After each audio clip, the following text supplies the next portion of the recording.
We played to win at the end. I went for two because I believe it's the only way you learn to win is you play to win.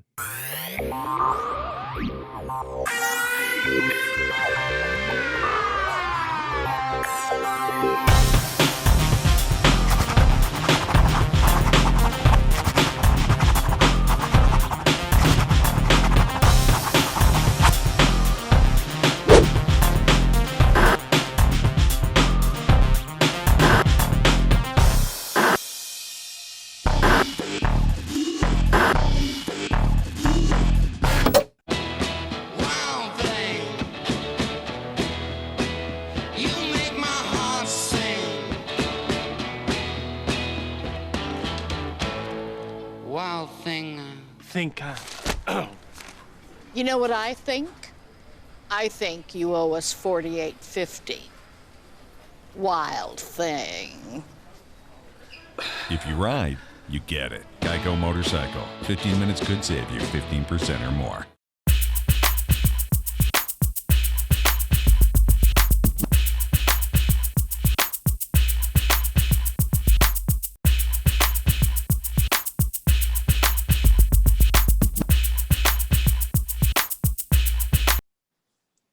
Welcome to Tony McGee's Pro Football Plus. There's a lot of controversy right now. A lot of people say, why did they not go for the point?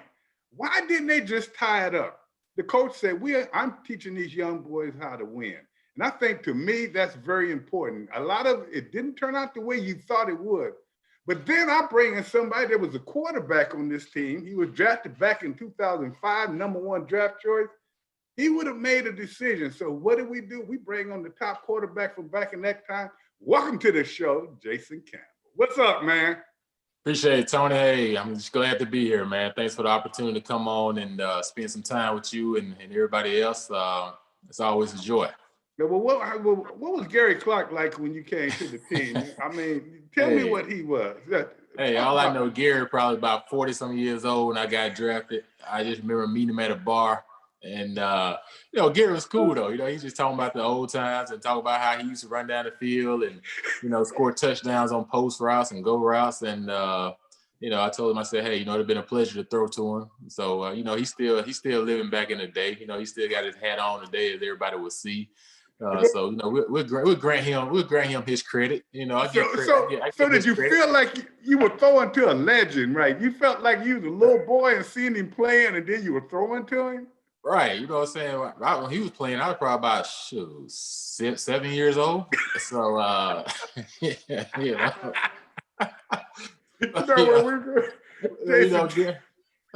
Gary rocking the long sleeves back there. They ain't had to cut off sleeves and everything. They had the long sleeve with the short jerseys and the high water socks and everything. So, I give him his credit though. He got a Super Bowl ring, so I can't talk.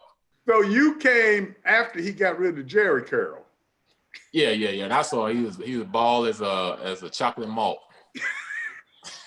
Okay, Jason, you back there. You're a quarterback. You Allen. You've made some good plays. You made some bad plays, and it's time right there. 30 seconds left. You hit somebody. You got a chance to either win or you either got a chance to tie. What would you have done? What would you rather the coach to have done? Well, most guys, you always want to play for the opportunity to go in that overtime even-handed. The reason I say that is because it's anybody's ball game at that standpoint. I feel like the defense have been doing a pretty good job of stopping them in the second half. Kendall Fuller getting that turnover in the end zone. I feel like their offense was kind of sputtering. So I feel like if Washington, since they scored the last touchdown, if you do get the extra point, you go into overtime, you riding with the momentum. And I feel like you can take the game at that standpoint. But, you also see it from coach standpoint, coach saying, hey, I want these guys to know that they call me the riverboat gambler for a reason. I take chances and I'm going for the win. So I think he's trying to send a message to his guys, understanding like, hey, this may not be the year for us to get where we want to get, but I want to send a message that, hey, I'm not giving up. I'm going for it all right now. So, there's two mixed messages. I know fans kind of see it differently and 50-50, but like I said, I would like to see it go into overtime just because the momentum factor you're riding on because you scored the last touchdown and they kind of sputtered before that. Let's bring in the rest of the crew. We got Milton, we got Michael, we got Gary, and we got Donna. We got a lot of opinions out there. Look, they biting at the bit. But Gary, man, you got rid of Jerry Carroll before he came, man. Talk to me. First of all, I've never had to have a Jerry curl to start with. My hair was just short, but my hair is just naturally curly at the end of the day. And you know what? I would have went for it. I mean, I don't blame the coach for going for it. I mean, at the end of the day, if you can't get in from that distance, and there's a problem to start with. I mean, it truly is. And he showed confidence in his team. And quite honestly, they had a chance to get in. You know, maybe I probably would have ran in. I think he had a chance to run in and score, but he took a chance and didn't work out too well. But at least they took the opportunity to go for it. Now, Michael, you're on the other end of the spectrum. You feel like that they should have went. Now, you wanted to tie with the Giants, so you could have kissed like kissing your sister.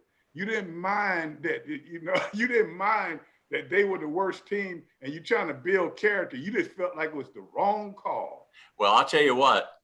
If you're going to do that, you have a timeout left. Take the timeout. Talk about your possibilities. Work it through your offensive coordinator, maybe your defensive coordinator before you make that decision. Don't just make it with a timeout left. At least call a decent play. When is this team ever going to run the ball first and pass second? You know, the Turner tree was built on 3 Super Bowls and a team that ran behind Emmitt Smith. You should have run the ball. You should have gone over the right side and really punished them. But to throw that little lame duck out there, what the heck was that? Nobody can even describe what that play was. Not only that, he may be Riverboat Ron, but he was a submarine on Sunday. And I'll tell you what, don't get vicious, Mike. You do at the end of the season when you are totally out of it. You lost to the worst team in football. I agree with Jason. They were punishing the Giants. The Giants' 2 receivers were out. Their offensive line was tired. We could have easily shut them down. They could have easily shut them down in 3 plays, punted the ball. We would have had it. We would have walked in for the score. If you want to set an example, see how your team can play in overtime and win a game. That was a horrible. Horrible. We're going to walk in for the score. We should be able to walk in for the score. If you'd run the ball. What the quarterback had a chance to run the ball. What was that? Let me kind of slow down. Let me get Donna in here. Donna, let me ask you this. How many sacks have the Washington Redskins had in the last 3 weeks? I said it again. Bunny fans, I said that again, the Washington football team. But they only have had 3 sacks. Do you think maybe he was a little bit worried that they could not stop him? Well, Tony, I think that when you look at the offensive line situation, when you look at the quarterback situation, I can see both sides, because if you want to win, you teach people how to win, like he said. Mike said that they were dominating them. Where were they dominating them at? I don't see that happening. And then he said, use the timeout. Then you're going to give the other team an opportunity to set up also. So the turnovers is the thing that killed this football team right now, that they would have never been in that position. He had a fumble, he had an interception, and the interception was totally his fault. And as Rivera said, that he has to learn how to get rid of the ball. But let me go to the tape and let you hear what he said about the quarterback situation. I thought Kyle's day was good, with the exception of the 2 takeaways. He's got to do a little bit better with the ball. And the interception, he misread the coverage. Initially it looked like they were in man, and they ended up in zone. So he got fooled on that a little bit. Got to give them credit for what they did in terms of disguising. Thought, and then the fumble. Hey, the guy's trying to escape and make a play. He's got to protect the ball a little bit better. But I thought he had a very productive day. He moved us when we had to get moved. He threw touchdown passes when we needed scores.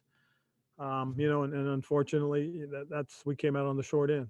Hey, you know what, Tony? Let me pour a little wisdom on this conversation here. Wait. That means does that mean that the other people were wrong, or they didn't know what they were talking about? Talk to me. Well, sometimes you can be speaking from an emotional high. You know what I'm saying, Donna? Sometimes the emotions can get us carried away. So just on a side note, when he said he was going for it, I was going, yeah, all right. Then when he went for it and missed it, I'm going, man, what are you doing? I was like Mike then. Well, let me just say this. we're in a situation now, and I want to be go on recording as saying this. Try and listen to the strategy of this season by the things you don't hear, not the things you are hearing. Because if you go with just what you're hearing and the kind of decisions that are being made, I'm tying that game up. If I can trust Hopkins to kick a point after. I mean, he hadn't looked the world's greatest in the last, well, nothing personal, Donna, but he hadn't looked the greatest over these last few weeks. But I'm saying, I would have gone for the tie and then took my chances in overtime. But again, let me go back and say, listen to what you don't hear. It's consistent too, in my opinion. Let the worshipers say amen. Hey, Tony, that's coming from a homer too. That's coming from a homer. Yeah, I know it. Hey, you came in a good way that way. But Chase, let me tell you, the quarterback's done. He did well, but he did some things that cost him the game. You're a quarterback. You've been in games like that. What's your feeling? Do you lose your concentration? Does it help you? Does it make you more intense? Make you want to do that play over or what? Well, one thing about playing that position, Tony, you got to be able to move forward, man. You got to have short-term memory. Like, you can correct all those things in the film room, and once you get back home, you can study the tape and see what you did wrong. But like Donna was saying, that interception was crucial. It came early in the game. You're trying to come out the gates and start fast, and then all of a sudden you throw that pick, and then your teammates are kind of like, oh, here we go again, and then it kind of sends that message. But he did respond. They went back down. They ended up scoring. But then late in the game, that fumble was crucial because it wasn't just a fumble recovery. It was a fumble recovery and scoop and score. And when you scoop and score like that, another team gets 7, then it kind of like takes the air out of your football team, especially that late in the ball game with 4 minutes and something to go. And now you're having to fight your way back down, and you do get a touchdown to tie the game, where you get a touchdown, but then you go for 2. So my whole thing is Giants got 10 points off of turnovers. That turnover that could have been prevented. And this team is not good enough just yet to overcome those type of turnovers. Like, so you see some guys across the league throw 2-3 picks and they still find a way to win. But that's because if you look at their whole overall team, they're good enough to overcome that. But when you're trying to search for your quarterback position, you're trying to just find a way on offense. To me, it sputters the team because you're not there yet. And then the other point for me by going for 2 was, this is Scott Turner's first year as offensive coordinator. And, Tennessee Titans and Houston lost yesterday because they decided not to take the extra point and to go for 2. A lot of people think getting a 2-point conversion is easy. It's not easy because you got the back of the end zone. The back of the end zone is another defender. So it's 12 people out there really instead of 11 because it's only so far you can go. And like Gary was saying, yes, he probably could have ran it in, but I think he was probably thinking about that hit he took from Ramsey last week. And that kind of make him second guess himself. So, just a lot of factors that go in there, but you got to protect the football, especially late in the game like that, 4 minutes. You can't have that fumble, especially recovery for a scoop and score. You heard it from a heated person in a heated position.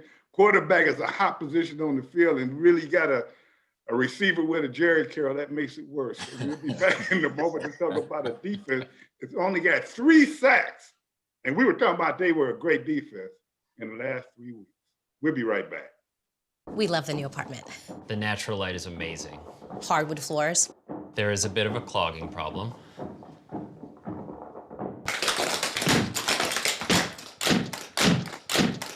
At least Geico makes it easy to bundle our renters and car insurance. Yeah, helping us save even more.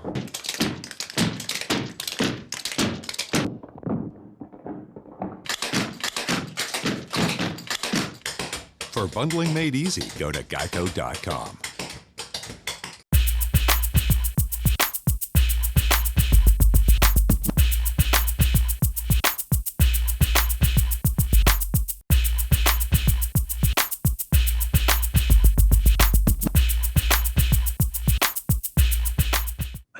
It's the division isn't very good right now.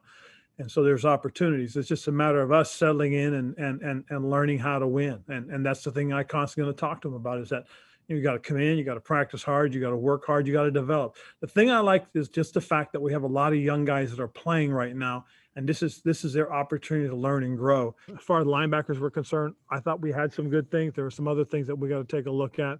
And really this game came down to the 2 takeaways. We turned the ball over twice, and you can't do that and expect to win it unless you take the ball back, and we didn't take the ball back. They tried to kind of tell me on the inside route, broke out. I was actually kind of just looking at the ball, about to let it go until I heard Chase kind of just say, go get it.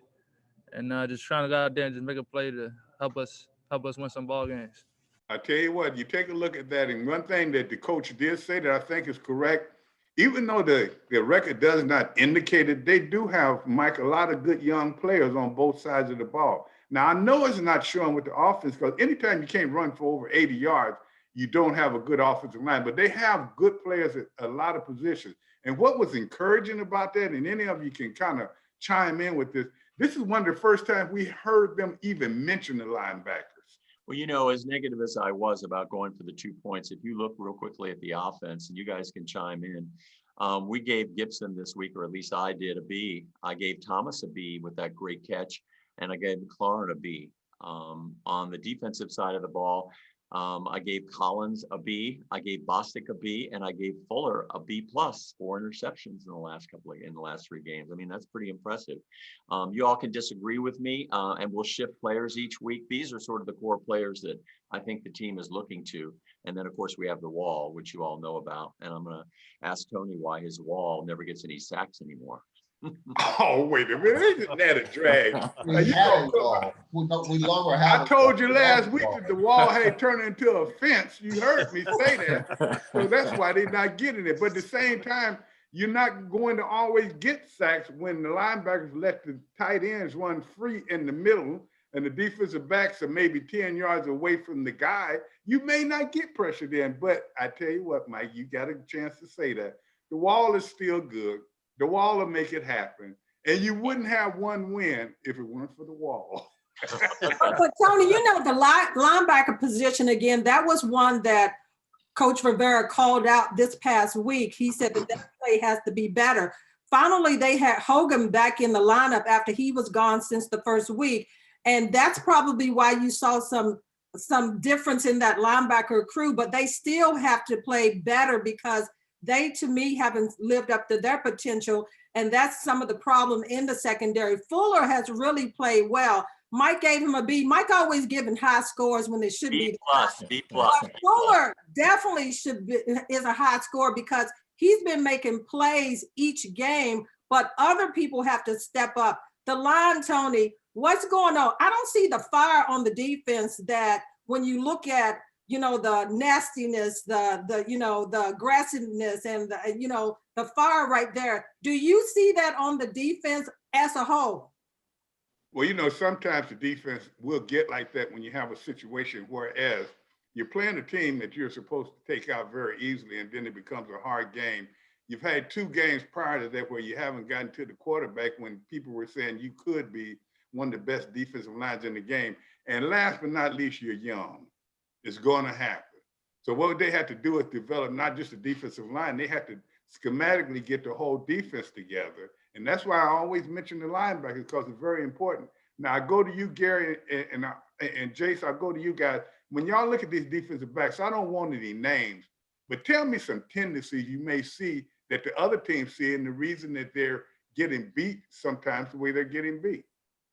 Do you see them playing too much zone, or should they play more man to man, or what do you guys think? If it's zone, you're not really getting beat because it's zone.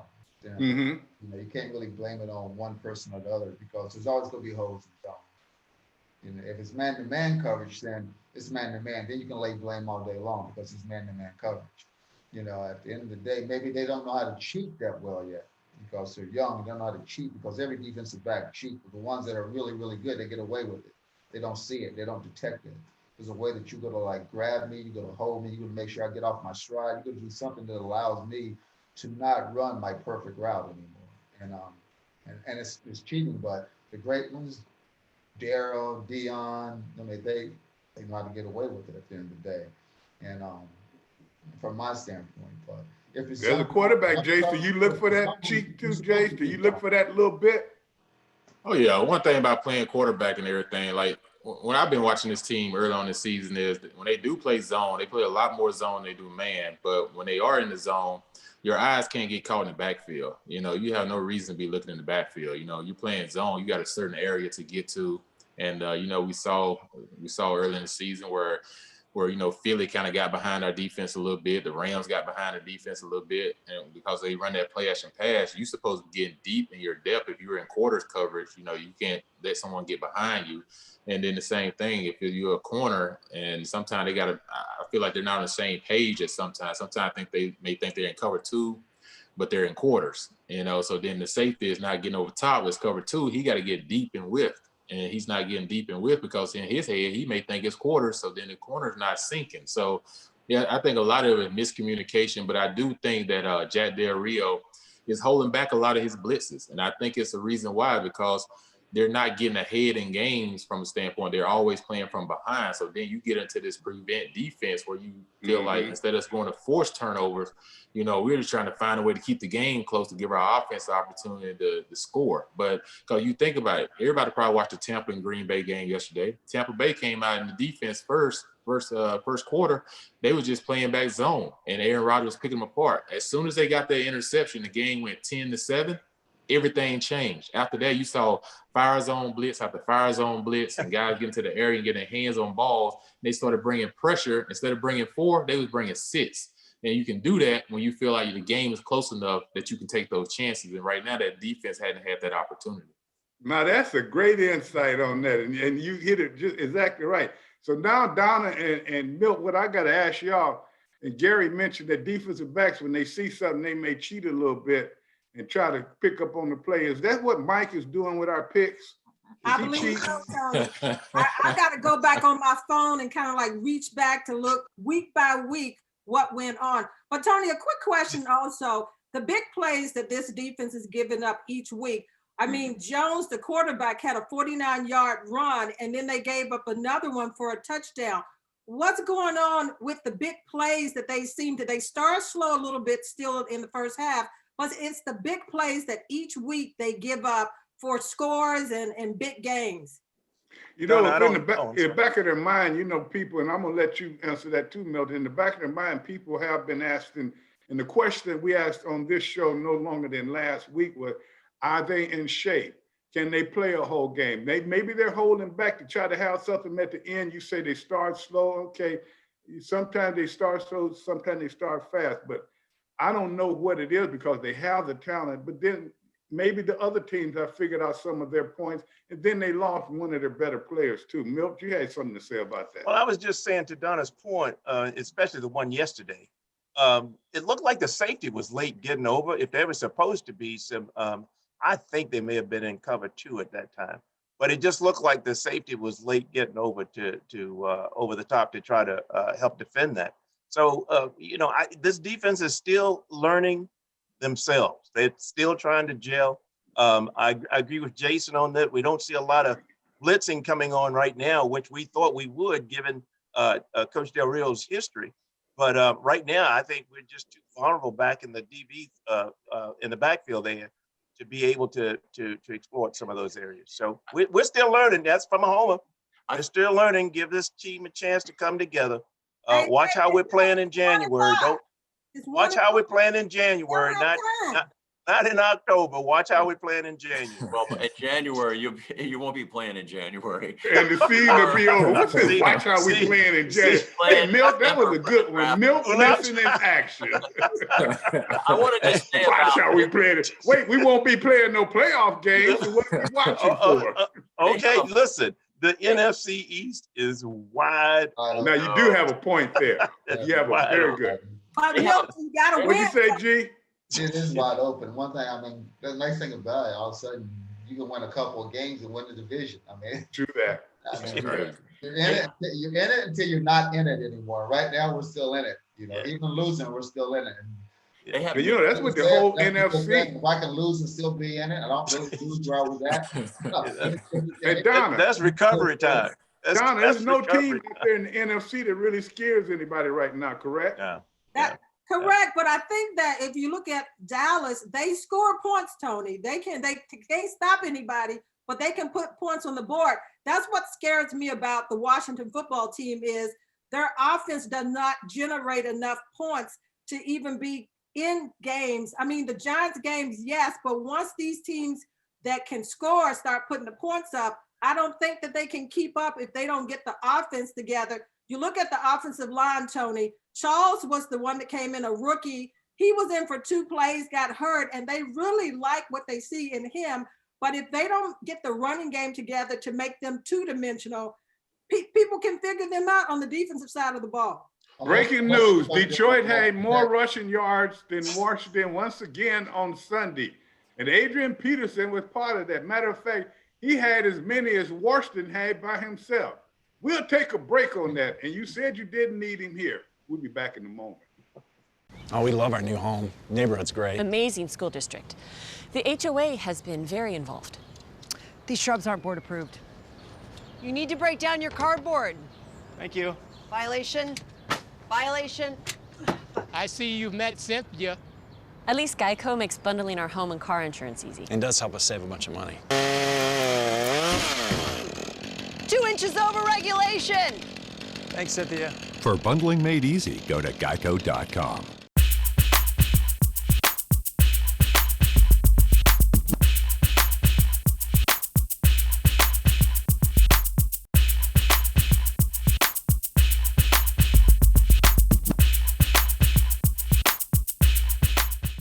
Tony, we are here on the couch with some brothers that I know you know. Got a little history with the Washington football team.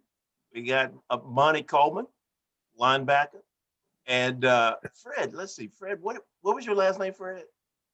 Big play. Big play.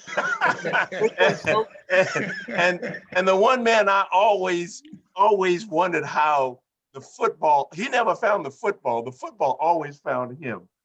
So the king of turnovers, Fred Stokes. Brother, thank you for being here. I'm excited being on the couch with you here, catching up on some old times. Tell us how you're doing. Tell us what you're doing, and give me some stuff, man. People want to know. Inquiring minds want to know. Tell me what's going on. Who you on first? Well, anyway, you all know how to do that. You told me he was your hero. You let your hero go first.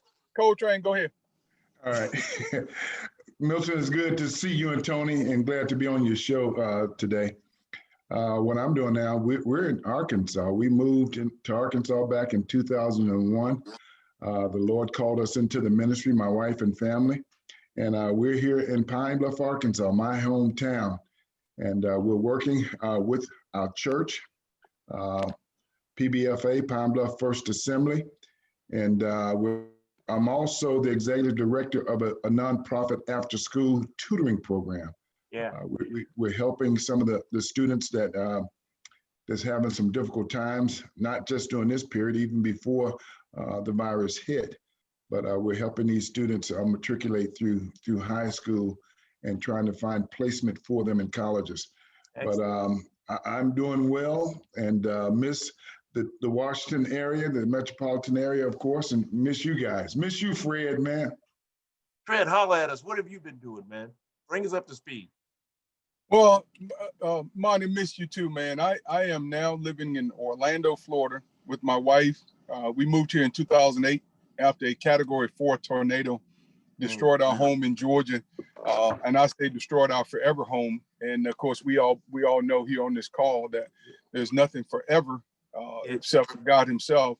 Amen. And so, but I had built my forever home and gonna retire. We had almost 100 acres of land and had horses and big old pond and just, just loving life, man. Homeschooling our kids, traveling, speaking, the whole nine. And then 2008, God called me here to Orlando with Tim Johnson, who's pastoring. Tim said that, God called him to plant a church in Orlando. And, through some prayers and the whole 9 yards. And of course, after the tornado destroyed our home, while we were here in Orlando, mind you, that Mother's Day weekend, 2008, wow. My wife and I just kind of realized that God was just giving us a strong signal that we need to be here in Orlando. So we've been here ever since. Just recently, as of 5 months ago, entered the grandparent club.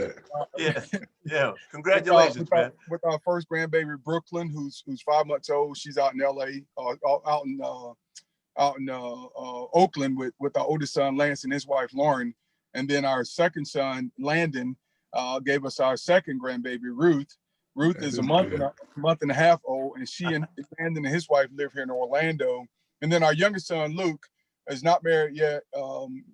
He says he's not going to get married till he's about 30. I told him that's the same thing I said just before I met his mom. So, hey. Wow, man. But just loving life, man. I'm speaking, traveling. We could talk more about what I'm doing in terms of ministry stuff, and still got First Oak sausage, but let's loving life and is following the Lord. Well, good, man. We will touch base on that. Let me do this, because this is what actually pays the bills. We want to know about what were some things that stuck out for you all when you played for Coach Gibbs, and what I like to say, the winning seasons. I can actually attach myself to those, and it was around people like you all. What were some things, even one word or phrases or things that you went through that you see that distinguish you all as champions that you were? You know what, Milton? I think one word would be committed. You think about the players like the John Riggins, the Joe Theismanns, the Joe Washingtons, and Art Monks, and Charles Manns, and Darrell Greens. And, I mean, I can go on and on with the name Fred Stokes, and all of these guys were committed to what we were trying to do, and that was to win. Not many things would stay in place, stand in the way, I should say, to keep us from winning. Then, if I can use those words, back then, pretty much everybody stayed in the area year round. During the off season, people didn't go back to their hometowns. I didn't move back to Arkansas for the between seasons. We stayed there in the Northern Virginia area, and that gave us the ability to come in and work out together. So it built a camaraderie of friendship and family. Fred could attest to this, how many times we got together and had cookouts at certain people's homes. And it was truly a family atmosphere amongst all of us. Yeah, there's that word, family. We were successful. Yeah, that's what it felt like, man. You're right. Even down to what role I played, it was like family there. Yeah, absolutely. And so that was a good word, and I'm glad you didn't go home to Arkansas in between seasons. I may not have ever learned how to bass fish if you'd done that. So I have that in my repertoire. Can I interrupt you? Yes, sir. You didn't pass your final exams. You still don't know how to bass fish. You were working on it, but you haven't made it there yet. I know how to bass point, and I can point. You got to catch a fish to learn how to bass fish. Oh man, Fred, tell me, what was it, man? What was it that you think set us apart in that season, man? In those seasons of winning. I'm sorry, man. When a brother thinks he's arrived, thank you for letting me teach me how to. No, brother, you didn't pass the final test. Fred, I still have the pebble in my hand. He ain't taking the pebble out. Hey, that's the way I get treated, man. I'm used to that. I'm used to that. Hey, Milt, just tell him you took the class. You can't tell him. Yes, sir. Whoa. What were some things that stuck out for you, man? Coming through those times. You know what, man? I always talk about, and I wasn't even thinking about the one word, but since Monty mentioned it, probably the one word I could think about is character. Maybe two: character and integrity. I always tell the story when I have an opportunity, when I'm presented with questions about our playing days. If I'm doing a presentation and it lends itself to a Q&A, people asking about, the coaches I played for, the teams I played for, and I played for three different teams: the Rams, the Redskins, and the Saints. Well, now the Washington football team. But I always talk about Coach Gibbs, and Monty mentioned the players for sure. But just like with a family, man, it starts at the top. I mean, God, when Adam and Eve messed up, and I said both of them messed up, God didn't talk to Eve, he talked to Adam. And so that's the way I look at it, from a family structure, from a team structure. Monty's been coaching and leading ministry stuff, so he knows it starts and stops with him. But right. Coach Gibbs at one point came into a room where we were all meeting and hanging out doing we go to the hotel and we kind of get in the room, and Monty remembers some of this, where we just kind of talk and and just fellowship with each other and talk about life, not just football and strategizing, right. but life, our families, personal stuff. And once Coach Gibbs came in the room while we were there, and he talked about, hey guys, I just happen to be a coach of an NFL football team, but I'm a dad, I'm a husband, I got 2 boys. And that right there was strong for me, man, because it wasn't just him talking about it and saying, do as I do, do as I say. I mean, he was actually walking the walk and talking the talk. Yeah, absolutely. Absolutely. And you know what, man, it pressed out in the behavior. I'm glad you brought the word character up, because that list that Monty named, when you go right down that list of folks who were committed, these are folks of character, even around winning. So that was a big plus. Let's shift forward now a little bit to what you all, and I'm sure you've watched some of the games this year and you've recognized the defense that we have. And it's a pretty stout defense, at least before injuries riddled us a little bit. Ioannidis is out, and Chase, who should be back this week, it was a little nick. Not that you would be fair to compare, but what are your thoughts about the defense that you see? Fred, you were Mr. DE, and you came up, like I said, you came up big on a lot of plays that we just wonder where you came from. And the next thing I know, you were running off the field with the football. So what do you see that might be helpful to this defense that you see in Washington in this season? You got to have continuity, man. You got to be on the same page. When I left LA, I started out in LA with the Rams. My first 2 years were in LA. And Monty references about guys not living year round. I mean, the guys lived in LA, but they were so far apart. I mean, guys were living in Orange County. They were living in Malibu. They were living in the hills, Anaheim. I mean, they were all over the place. So it was hard for us to get together, without putting, a lot of effort going into it for driving for an hour or so. I think one of the things that I got when I got to the Redskins, and I reference it, man, that structure.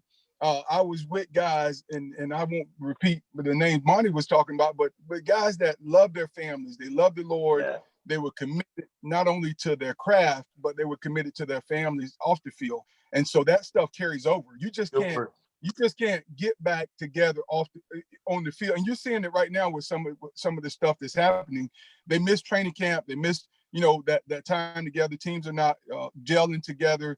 And it's hard to do if you don't spend time together off the field and really start to learn each other and your attitudes and your character. And I mean, Monty, man, I knew him before I got to the Redskins. And then once I got there, man, this brother just, he didn't. I think I got onto him like a leech, man.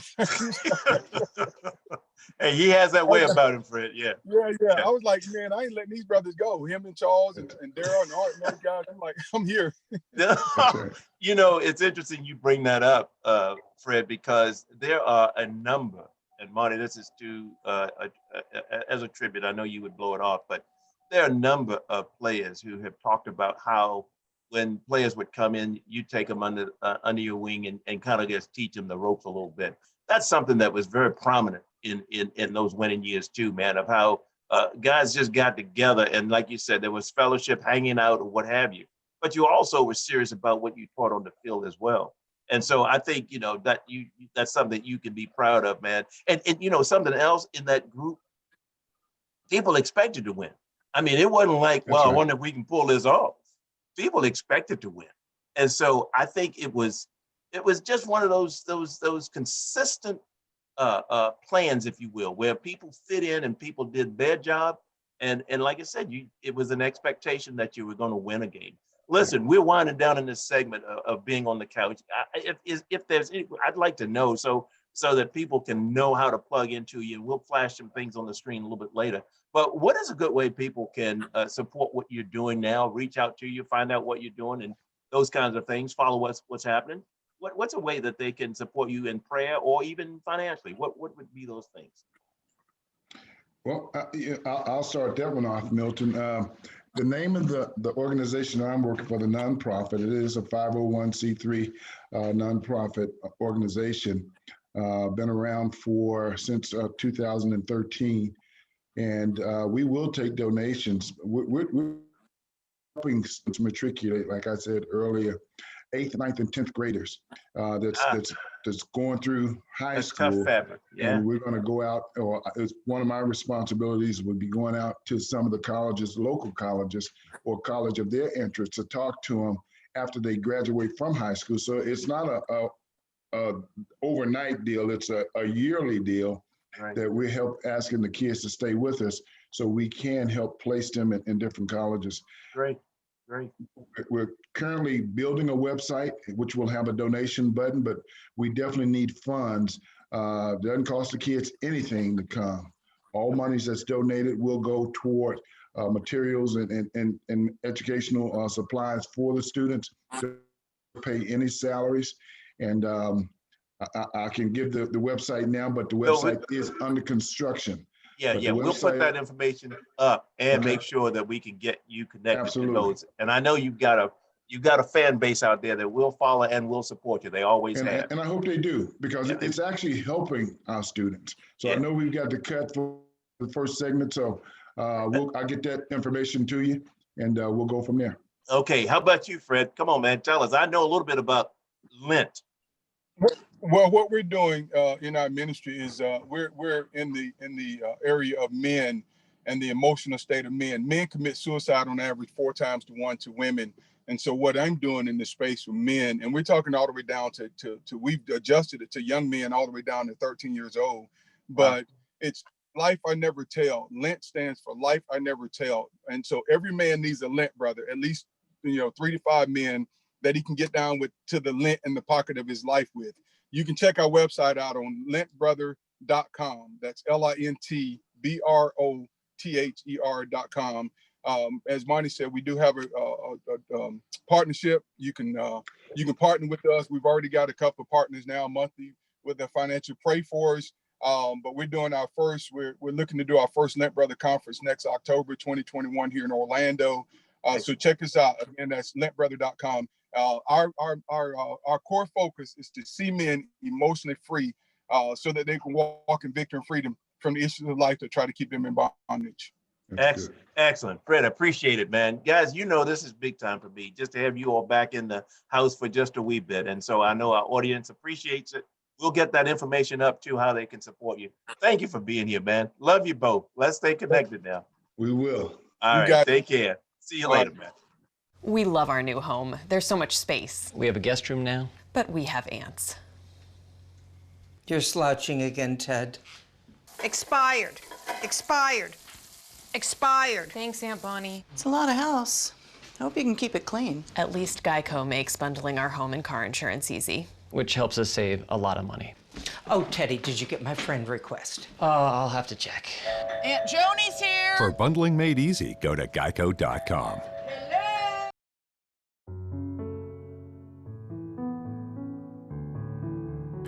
But I'm just here, and I want to thank my fellow brothers, because you didn't have to come back. I want to thank us for being tight.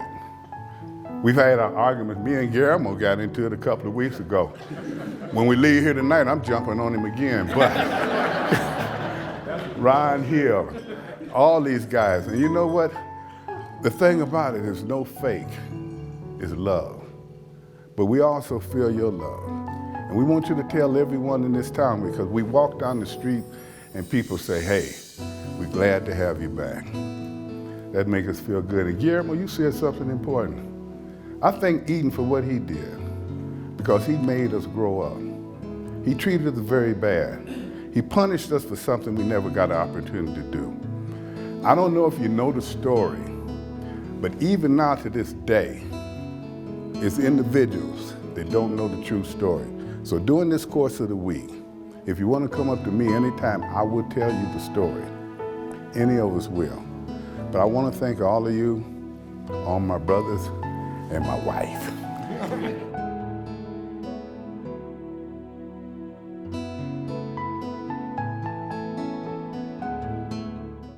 That was a nice piece. And I tell you, they welcomed us home, and that had been 50 years since we were there. A lot of people had resentment in the beginning, but those people all over the city, and Mike Baker went with me and did a lot of filming. And Mike, you even mentioned how friendly the people was. But let me tell you what happened this last week. The Latter-day Saints the individuals that we were angry with, but they have agreed for the Black 14, the 9 of us that's involved with our feeding people, and we're trying to feed people. As I told you, after the pandemic, our slogan is buy a shirt and feed a person.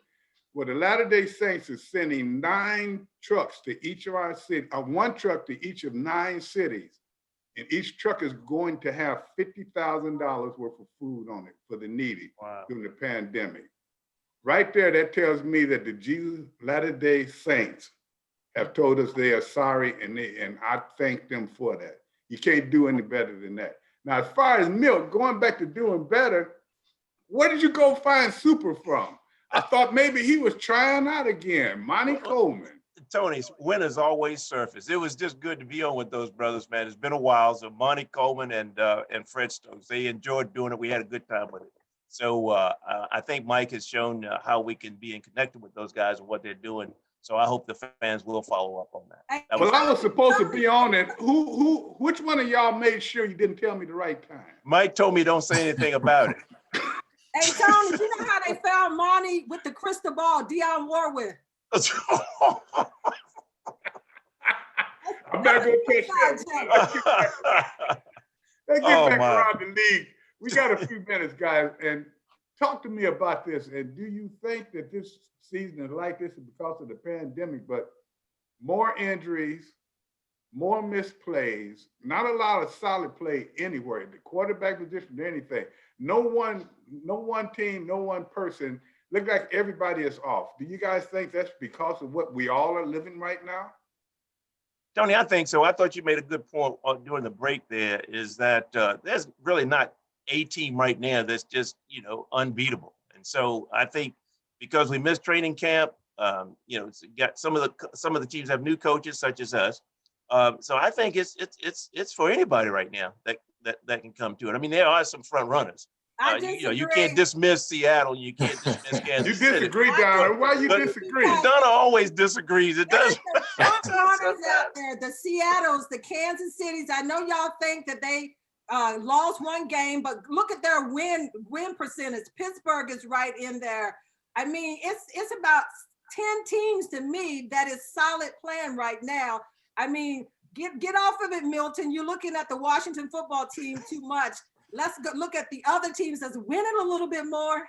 Hey, Washington. Donna, you're right, though. Donna. They're in it to win it. Get them out. Donna, you're right, though. You got a point, though. When Donna just said, Milton, I'm going to have to go with it. I know you got here we go. You buckling, Jason. Wait a minute, Jason, you've been doing good, man. Don't go there.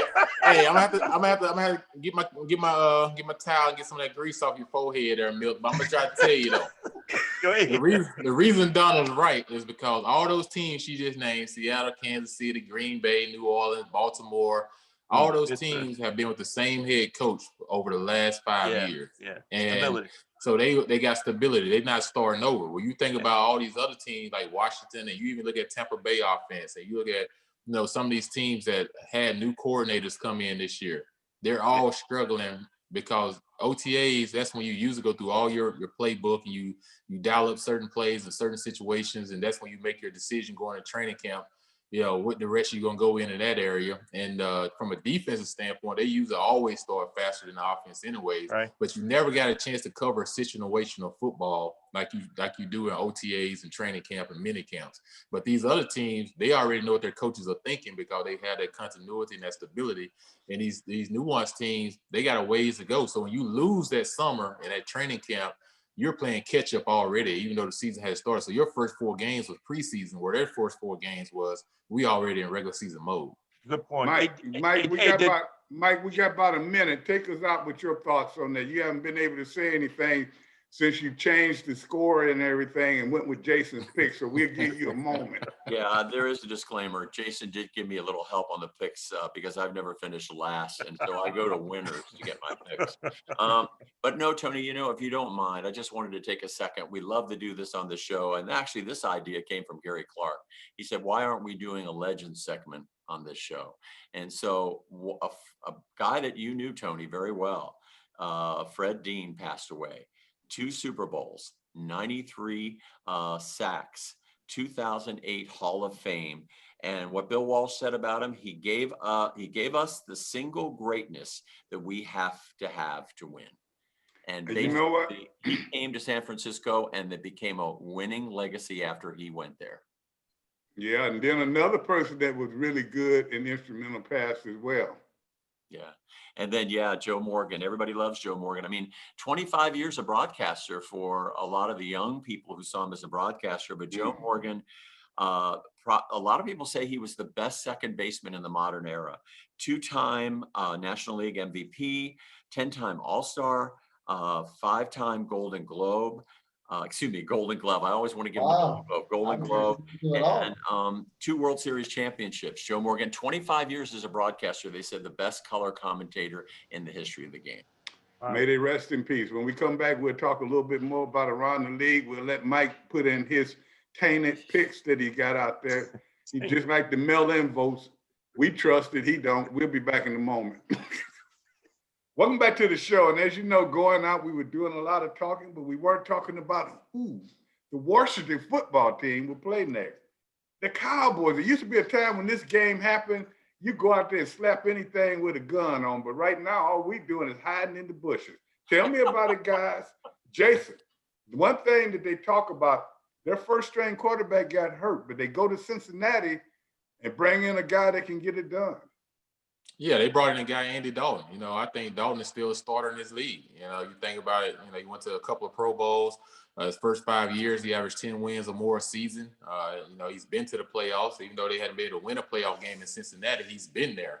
And so he's already a winner. He knows what it takes. So, you know, they had a great insurance plan, you know, when they wouldn't have got this guy. And, you know, I know Andy. I know him personally. And Andy, he's smart. He knows the game. And like you said, when he came in last week against the Giants, you know, he took those opportunities because he could see the one-on-one matchups, because that's what he's a 9-year veteran in the league. And, you know, for them, it's fortunate enough to have that insurance plan, because not everybody have that. So, you know, people need to be stay aware, because I think with Andy, what they're going to do a little bit more, though, is run the ball with Zeke a little more. And who wants to hit Zeke 30 times a game coming downhill? You know, that's just a tough thing. And then they're going to utilize play action pass with Andy, and they still going to throw the ball around to those 3 receivers they have, a 3-headed monster. You know, Gary know you have 3-headed monster receivers. You know what that does to opposing defenses. So, you know, it's going to be a tough challenge for Washington coming up this week. You know, which one are you going to try to stop, the run game, or are you going to let the receivers get off? You got to make a decision. Well, one thing I remember about Andy that they got to take in consideration, he can get frustrated easy. He'll try to make plays. He'll do some boneheaded stuff because he really want to win the game. So really, he's a gunslinger. So they got to get pressure on him. And as you said, they got to stop that running game, G. But, G, they talking about their receivers. Are their receivers really that good? Yeah, well, they are. I mean, going into the season, they were talking about them being a receiving core where all 3 of them got over, you know, 1,000 yards in receiving. So I don't know how their stats are, because I don't follow the Cowboys like that. But at the beginning of the season, that's just a very select group. And they were talking about those 3 guys getting into that, possibly having a 4th guy to get to that as well. So they're supposed to be really, really good. So time will tell. Donna, their defense been giving up a lot of points, though, and a lot of yards. Yeah, Tony, that's the area that this Washington football team may be able to capitalize. Their secondary is not bad, but overall their defense is kind of like at the bottom, but they've got to be able to put up a lot of points, because Dallas is going to put up a lot of points, Tony, but I don't know if Washington can match that, you know, against their defense. Their offensive line, Miller, have to play better if they're going to match it. We're going to have some new faces in there, I think, because of injuries. But to Jason's point, I think you're going to get a steady dose of Elliott, and that's a full day. That's a lunch pail day right there. And they're going to throw when they want to, not because they have to. And my goodness, that passing game ought to be clicking. So we're going to have to be smart. We're going to have to play on all cylinders. And I don't know if we can do ball control against Dallas. I don't think the offense is powerful enough, Donna, to do that right now. But we'll see. It'll be a good game. But Mike, this ain't Baltimore, so give us No, a I know. summarization of what the Washington team, not Baltimore. No, we want to know how Washington is going to do. Yeah, fans, I'm really hurt because everybody told me last week I couldn't talk about the Ravens anymore, even though they're the only winning team within 100 miles of here. Oh man, you cold. Are upset as I am about not being able to talk about the Ravens on the show. You just email me at Mike at National Arts Television, and I will read the emails on the show. Anyway, I'm sorry, Ravens fans. We got cut out. We got cut out. But no, I just wanted to talk about the ball firm of Lamb, Cooper, and Gallup. That is the three best receivers in the league. And the problem with the Washington team is the free safety position. They benched Apke. They're trying to Shazer Everett. He looked like he was balling in that game. Maybe he's their answer, but that secondary is circumspect at that free safety position. Tony, we have about 30 seconds left, but you haven't told us what you think about this upcoming game. I think it's a trick or treat game. If you look at this graphic that we made, trick or treat. The other graphic says Washington or Dallas. Who's going to be the little pumpkin inside the big teeth of the big pumpkin? I think Washington to take this game. I think the play of last Sunday where they went for the win is going to be the foundation that they stand on for now and the rest of the season. What they need to know is Dallas is not that much better than them, or they may not be as good as them. So you go out and the coach already put it, we don't want to tie, we want to win. Same thing, fans, with our picks. We don't want to tie. We want to win. And Mike want to cheat. So next week when we come back, he'll be in 7th place, and you figure it out. There's only 5 of us here. Don't never say goodbye. We say in the minute.